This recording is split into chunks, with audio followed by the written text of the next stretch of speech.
ये मनमुखी चाल एक जन्म के लिए बंद कर दो। अभी तक जो हुआ हुआ, अब आज्ञा से चल लो, अभी परिवर्तन हो जाएगा जीवन का। कितना मन के अनुसार चलोगे, ये बहुत कटिंग करता रहता है। सत मार्ग की कटिंग करके ये असत मार्ग को मिलाकर बैलेंस बनाए रखता है अपना मन, क्योंकि मन मर जाएगा सत मार्ग में। जे भी मन मरा चिदानंद रस में प्रवेश होगा। जीवित मन भगवदानंद का अधिकारी नहीं रहता। जीवित मन अर्थात विषय स्फुरणा वाला तो मरना नहीं चाहता। उपासक मारना भी नहीं चाहता। पर ये बात समझ लो, सब जगह अहिंसा, लेकिन इस जगह हिंसा हमें करनी ही होगी। जो सब जगह अहिंसा धर्म का पालन करते हैं वो इस यहां हिंसा करते हैं, मन को मारते हैं। सब जगह हिंसा करते हैं, जो एक जगह ये अहिंसा व्रत लिए हो कि मन को नहीं मारते, वही दुर्गति को प्राप्त। एक की हिंसा करनी होगी, मन की। मन को मारना होगा। बोले दिखाई नहीं देता और किस डंडे से मारे, काहे से मारे? जहर खा ले तो शरीर नष्ट होगा, मन में कोई फर्क नहीं पड़ेगा। एक ही डंडा है जो इसको मार सकता है, नाम। राधा राधा राधा हर समय इसके ऊपर पड़ता है, इसलिए नाम जप करना नहीं चाहता और कुछ भी इससे करवा लो। हाँ, घंटों आप कोई भी सेवा करवा लो, राजी हो सकता है, लेकिन 1 घंटे बैठकर तदाकार वृत्ति से एक नाम को निरंतर जपो, ये राजी नहीं रहेगा। क्योंकि हर नाम उसके ऊपर प्रहार की तरह पड़ता है, मन के ऊपर। एक बार इसे मारना होगा। मन मारा, प्रभु के रस का अनुभव हुआ। और ये मन मारना नहीं चाहते, जल्दी कोई नहीं मारना चाहते। देखो, एक ही चीज पा रहे हो, रोटी दाल, रोज वही रोटी दाल, थोड़ा तो कुछ मन, ये संसारियों को होता है। हम बाबा जी हैं, हमें इसे मारना है। अगर कह रहे रोज रोटी दाल, रोज ही अब बनने दो, वही पाओ, मरो। ये जो विषय स्फुरणा विषय, संकल्प विषय, मारो इसको। कभी कभी तो मन बदलने के लिए, स्पष्ट देखो शब्द, मन बदलने के लिए कभी कभी हमें मन बदलना है। मन बदले ना, यही तो साधना है। आचार नहीं नहीं, कभी कभी मन बदलने के लिए हमें मन बदलना है। शब्द ही देखो ना, कभी कभी मन बदलने के लिए कहीं दान पुण्य तीर्थ यात्रा की भावना से नहीं, पर थोड़ा मन बदल जाए, जैसे हरिद्वार घूम आए, थोड़ा पहाड़ और ऐसे मन बदलना है। मन को हमें बदलना ही नहीं है। तुम्हें मन बदलने के लिए परेशान होना, हमें मन नहीं बदलना। हमें श्री जी वाला मन बनाना है, बस वृंदावन वाला मन बनाना है। नहीं बदलना है इसको हरिद्वार जाके। घर में आ गए तो द्वारका को जाके घर में वास कर रहे। सही बात समझो, इसको एक में लगाओगे तो परेशान कर देगा तुम्हें। एक ही प्रकार का 1 महीने भोजन रखो, घिया की सब्जी, 2 रोटी 4 रोटी। भोजन की बात याद आते ही ऐसे रोमांच होने लगेगा। घिया की सब्जी रोटी, नहीं नहीं, वो अंदर से नहीं, प्राण पोषण के लिए पाना, चलो पाओ चल के। वो बस इसी बात में रहेगा कि यहां से देखो हो गई श्रद्धा हमारी, हम भिक्षा कर लेंगे। बिहारी जी के गोसाइयों में दूध भात का वो लेगा, ये यहां तो रोज घिया रोटी। मन मारना कोई खिलवाड़ नहीं है, खिलवाड़ नहीं है। बोले 2 दिन से अरहर की दाल बन रही है, आज थोड़ा बदल के, कुछ बदल के, बस यही बदल की बात को रोकना है। अपने बाबा जी हैं, बदलना नहीं, रोज इसको वही जो ये कहे कि ये पाना है, वो देना ही नहीं। क्यों? हम तुझसे बार बार प्रार्थना कर रहे हैं कि श्री जी के चरणों की चिंतन वृत्ति बना। बार बार तेरे हाथ जोड़ रहे हैं, तेरी प्रार्थना कर रहे हैं। अहे मन, बहुत जन्म हो गए, तूने मुझे जो कहा मैंने किया, अब इस बार मेरी बात मान ले। श्यामाजू के चरणों, तू नहीं मानता, मैं कैसे तेरे को बदलने का अवसर दूंगा? मेरे कहने से तू नहीं बदल रहा, तो अब मैं बदलने वाला नहीं, तेरे को बदलना पड़ेगा। जिद्दी साधक, निष्ठावान साधक, मन मारिया तन बस में कीन्हा, हुआ भरम सब दूर, बाहर से कुछ दिखत ना, ये अंदर चमके नूर। ये मन की विलासता प्यारे बंद करो, इससे हमारे जन्म जन्म बिगड़ते चले जा रहे हैं। बड़ा विचित्र खेल है। तो वो हर समय भजन करते करते ना, वो ऐसा लगता है डिप्रेशन में चले जाएं। तो 30-40 मिनट के लिए बड़ा फेवरेट प्रोग्राम हमारा है अमुक अमुक, वो देख लिया करें। ये जहर कितना उगल रहा है अंदर से मन, सब बात आपकी मानेंगे, थोड़ी बात हमारी मान लो बस। वो सर्च करके 30-40 मिनट प्रोग्राम देखो, 24 घंटे के लिए उसने अपनी पूरी तैयारी कर ली मन ने। अब वो तुम्हें गिराएगा 24 घंटे, बार बार सीन ला के बार बार। आप बिल्कुल इसको किसी दुश्मन को मारना हो तो पहले उसके बल को नष्ट किया जाता है। कहां कहां इसका बल है उसको नष्ट करो, कमजोर करो। तो मन का बल है विषय सेवन, इसे विषय सेवन मत कराओ, ये निर्बल हो जाएगा। निर्बल मन को भगवदानंद में लगाओ तो भगवन नाम, भगवत रूप, भगवत लीला, इस पर अधिकार करके इसे भगवत स्वरूप। इसका मर जाने का मतलब अमर हो जाना। मन की वासनात्मक वृत्ति का नाश करना ही मन की हिंसा है। और जहां वासनात्मक वृत्ति नाश हुई तहां वो अमर हो गया, वो कृष्ण रूप हो गया, वो परमानंदमय हो गया। तो श्री भगवान कहते वासुदेवा सर्वमिति स महात्मा सुदुर्लभा। जिसने सब जगह अपने आराध्य देव को देख लिया, ऐसा महात्मा दुर्लभ है। तो कहते प्रभु इतनी मंगलमयी बात आपने बताई कि मेरी शरण में हो जाए माया से तर जाएगा और सब जगह वो मेरा साक्षात्कार कर लेगा, फिर ये लोग आपकी शरण क्यों नहीं होते? तो प्रभु ने कहा कि वो जो पाप कर्म करते हैं, दुष्कृति होते हैं, मूढ़ होते हैं, वो मेरी शरण में नहीं आते। अगर वो आ जाए तो उनका भी कल्याण हो जाए। प्रभु आप इतने उदार दाता हैं, फिर सब लोग आपसे ही क्यों नहीं मांगते? अन्य देवताओं का पूजन भजन करके उनसे भी चाहते हैं। तो ऐसा कामैस्तैस्तैर्हृत ज्ञाना प्रपद्यन्ते अन्य देवताः तम तम नियममास्थाय प्रकृत्या नियता स्वया। ये जो कामनाओं से ग्रसित लोग होते हैं, इनको जहां सुनने को मिला कि इस देवता की ऐसी आराधना करने से ये कामना की पूर्ति हो जाती है, तो उनको शुद्ध ज्ञान तो होता नहीं है, शुद्ध सत्संग तो मिला नहीं है। तो अपने अपने स्वभाव के अनुसार वो उस देवी देवता की आराधना करने लगते हैं। अब भला बताओ, किसी भी आराधना में अंबा भगवती, उनके ऊपर शराब की बोतल, अत्यंत सुकुमार पशु पक्षियों को काटना, हमारी तो समझ में ही नहीं आया कि कौन सी आराधना हो रही भाई। एक बार कहते हो जगत जननी अम्बा की जय। जगत जननी की अम्मा है वो, जगत जननी है, अम्मा है वो। जितनी माता है उनकी भी अम्मा है वो, सब बच्चों की वो माँ है, चाहे वो बड़ा हो, बूढ़ा हो, जड़ हो, चैतन्य हो, जगत जननी। भला माँ अपने बच्चे का गला कटते देख करके कैसे प्रसन्न हो सकती है? मुझे तो आज तक ये बात समझ में नहीं आई कि ये लोग कैसी मूढ़ता करते हैं। परम पावन महादेव जी के अर्धांग में विराजमान भगवती भला मदिरा का भोग कैसे स्वीकार करेंगी? शराब कैसे पिएंगी? यही की बात है। हम तो ज्यादा उनसे परिचित, परिक्रमा लगाते थे तो ऐसे चामुंडा जी के इधर मिले तो उन्होंने बताया कि बाबा हम तो रोज शराब का भोग लगा के पीते हैं, चामुंडा जी को भोग लगता है, से तो कुछ नहीं। पर हमारा विचार रहता कि देवी जी तो भगवान महादेव जी के अर्धांग में विराजमान है, परम पवित्र देवी शक्ति, वो कैसे ऐसा? अब आप अगर वो प्रसाद पीते हो, आपको माँ का भाव आ रहा हो, दर्शन हो रहा हो, तो हमें बताओ। इसका मतलब है आप अपनी मन मानी करते हैं। शास्त्रों में तो किसी भी देवता या देवी को प्रसन्न करने के लिए जब तक आराधना कर रहे हो तब तक निर्विषय होने की बात पाई हमने, जहां जहां आराधना पाई। ऐसी आराधना तो हमने दैत्यों की भी नहीं देखी कि वो शराब पी करके कोई काम कर रहे हैं। एक ब्रह्म ऋषि की तरह उनकी जीवनचर्या हुई है जब उन्होंने कोई भी अनुष्ठान किया है।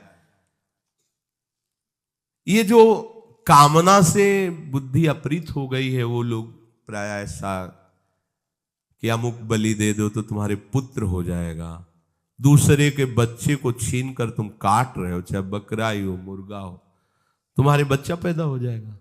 अरे वो अगर बच्चा तुम्हारे प्रारब्ध में नहीं लिखा है ना तो नहीं होगा, अगर होगा भी तो ऐसे कृत्य के कारण वो तुम्हें जीवन में कभी सुख चैन नहीं लेने देगा, कभी तुम्हारी शांति नहीं आने देगा, हर समय तुम्हें अशांत और जलना होगा। अधर्म से किया हुआ जो भी अनुष्ठान है उसका परिणाम विनाशकारी और दुखदायी होता है। भगवान कहते हैं ये ज्ञान इनका अपहरण हो चुका होता है कामना के कारण।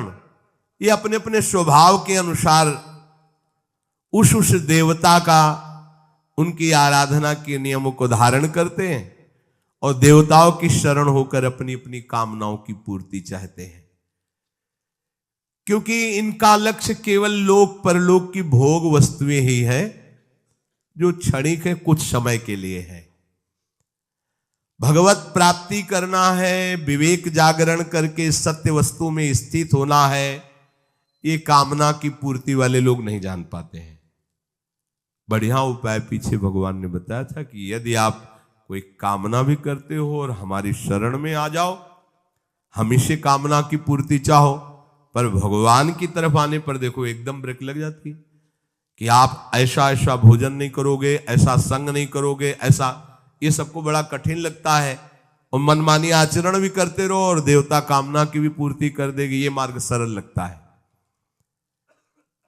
धन संग्रह की कामना, भोग भोगने की कामना, ये दो बातें सबको परेशान किए हुए हैं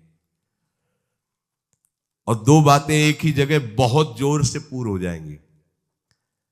जे ही भगवान की शरण होगे तो भगवान के चरणों में मां लक्ष्मी वास करती, धन की इच्छा नहीं रह जाएगी, देख लेना। हृदय से हो जाओ, हृदय से शरण हो जाओ और भगवान सब सुखों का हेतु है, इसलिए किसी सुख भोगने की इच्छा नहीं रहेगी। पर ये पहले सबको समझ में नहीं आती, सबको लगता है ऐसा करो, कोई विधान किए, इतना अनुष्ठान किया, इतना दान पुण्य किया और इतना मिल गया, ये अच्छा लगता है, इसीलिए देवताओं की तरफ ज्यादा भागना होता है। श्री भगवान कह रहे हैं स्वभावो मूर्धनि वर्तते, ये स्वभाव के कारण ही ऐसा करते हैं। अच्छा, कोई भी देवता ना स्वयं मोक्ष को प्राप्त है, ना तुम्हें मुक्त कर सकता है। एक छोटी सी शक्ति उसके अंदर है, जैसे गांव के प्रधान की शक्ति एक सीमा में, फिर उसके ऊपर, फिर उसके ऊपर, फिर ऊपर, ऐसे ही है।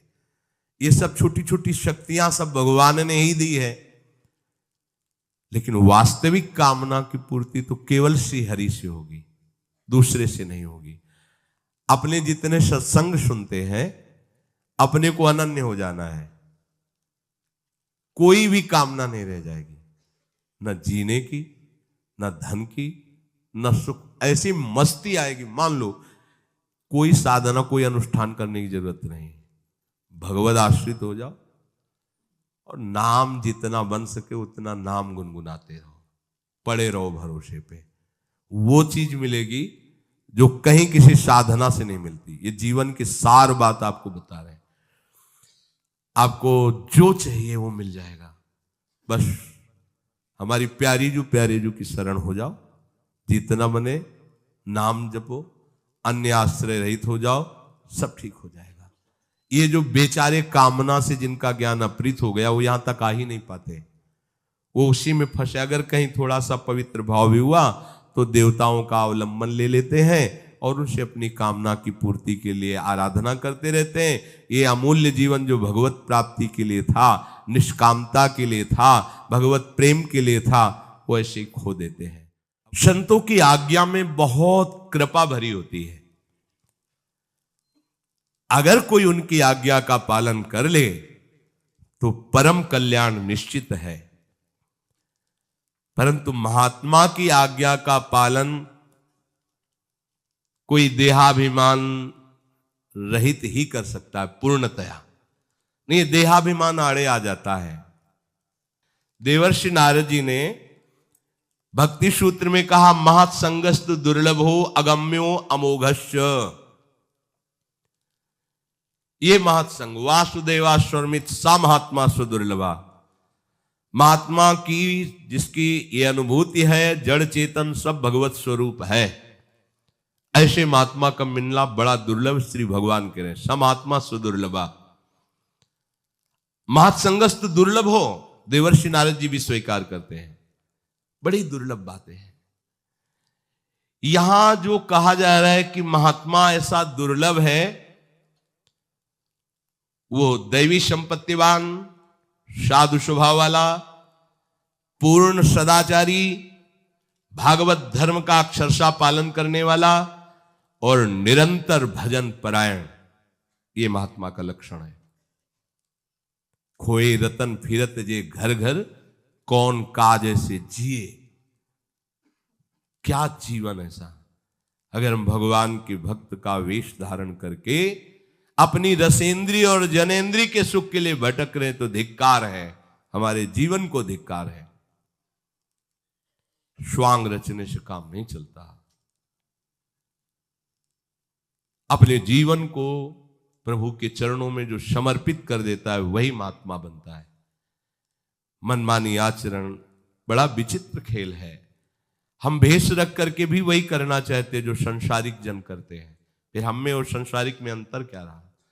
संसारिक विषयों में टूट जाता है और साधु विषयों पर विजय प्राप्त करता है। संसार में विषयों का महत्व है और भागवतिक महापुरुषों के हृदय में बमन के समान त्याज्य दिखाई देते हैं। आसपास भले ढेर लगा रहे, कहीं आसक्ति नहीं है। उनकी आसक्ति प्रभु के नाम में है, प्रभु के रूप में, प्रभु के लीला में, प्रभु के धाम में है। सच्चे हीरों की भांति ऐसे महात्माओं की संख्या बहुत नहीं होती। सब महात्मा सुदुर्लभा, ऐसे महात्माओं की बहुत संख्या नहीं, बहुतायत नहीं होती। एक बार श्री वल्लभाचार्य जी के शिष्य ने कहा, प्रभु मुझे 100 ब्राह्मण पवाने हैं। अब बड़ा अच्छा है, किसी भी एक वैष्णव को पवा दो, 100 ब्राह्मण का फल प्राप्त हो जाएगा। तो 100 ब्राह्मण को आराधन करने की, भोजन पवाने की जो फल है, वो फल वृत्ति तुम्हें एक वैष्णव के सेवन से मिल जाएगी। हो तो फिर महाराज हम 100 वैष्णव पवाएंगे। हाँ, एक भगवत प्रेमी महात्मा को पवा देने से सहस्त्रों वैष्णवों की आराधना करने का फल प्राप्त हो। तो महाराज हम 100 भगवत प्रेमी को पवाएंगे। मौन हो गए वल्लभाचार्य जी। उनका गुरु जी आप मौन क्यों हो गए? बोले 100 महात्मा भगवत प्रेमी असंभव। 100 संख्या में असंभव बोल दिया था वल्लभाचार्य जी ने कि आप ढूंढो और 100 महात्मा मिल जाए भगवत प्रेमी, असंभव। जमातों में, उपदेशकों में खोज करने पर आपको सदाचारी मिल सकते हैं, कर्मकांडी मिल सकते हैं, ज्ञानी मिल सकते हैं, प्रवचनकर्ता मिल सकते हैं। लेकिन भगवत प्रेमी महात्मा जो सर्वत्र भगवत अनुभूति से तृप्त है, जिनकी दृष्टि में ब्रह्म के सिवा कुछ नहीं है, ऐसे तो केवल हरि की कृपा से मिलते हैं। परम दुर्लभ है ऐसा महापुरुष का संग मिलना। और ऐसे महापुरुष का संग मिला तो उसका परिणाम आप में दिखाई देगा, किसी से पूछने की जरूरत नहीं। बोले महापुरुष के मिलने को हम कैसे जाने कि कोई महापुरुष? आप नहीं जान सकते, क्योंकि वो इंद्रियातीत तत्व में स्थित है। आप इंद्रियों से कैसे जानेंगे? वो मन बुद्धि के अतर्क विषय है, तो तुम मन बुद्धि से कैसे जान पाओगे? पर आप पर प्रभाव पड़ेगा, इससे जान सकते हो। जिनके संग से संसार फीका लगने लगे, भूले ग्रह व्यवहार, जिनके संग से तुम्हारे हृदय में वैराग्य बढ़ने लगे, विषय त्याग का उत्साह आने लगे, भगवान नाम जप करने की रुचि होने लगे और इसी जन्म में भगवत प्राप्ति करूंगा ऐसा निश्चय होने लगे, जान लेना मुझे महात्मा का साक्षात्कार हो गया है। मुझे महात्मा का संग, यही महात्मा के संग का फल है। परम दुर्लभ योगी ज्ञान जनवांछित भगवत प्रेम की प्राप्ति का तुम्हारे हृदय में उत्साह हो जाएगा। ऐसे महात्मा के दर्शन, संभाषण और सानिध्य से आप में प्रभाव आ जाएगा। आपको अपने में देखना है कि मेरा परिवर्तन, मेरे ऊपर क्या प्रभाव पड़ रहा है। पर आप मनमानी आचरण करो, उनकी बातों का उल्लंघन करो तो नहीं होगा।